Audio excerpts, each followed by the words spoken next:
ko'zlari bir-birini terisiga yopishib qolayotgan qizaloq haqida sizlarga aytib bermoqchiman.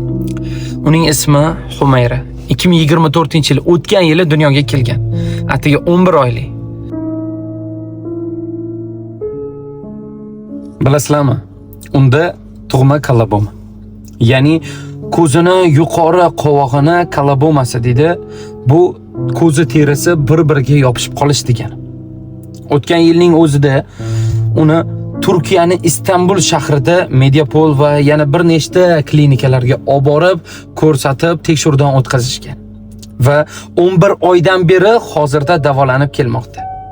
Lekin ko'zi ko'rish darajasi 40-45% ga kamaygan.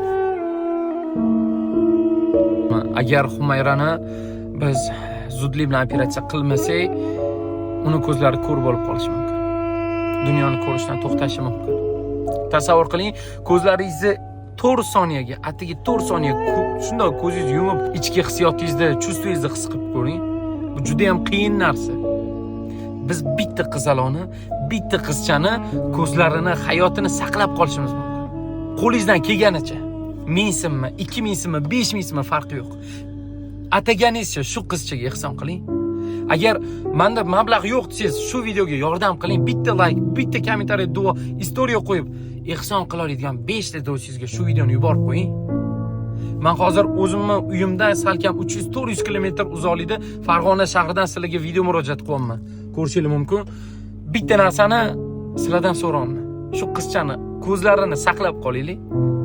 Va inshaalloh har bitta narsani sizlarga yana har doimgidek hisobot qilib qo'yib boramiz.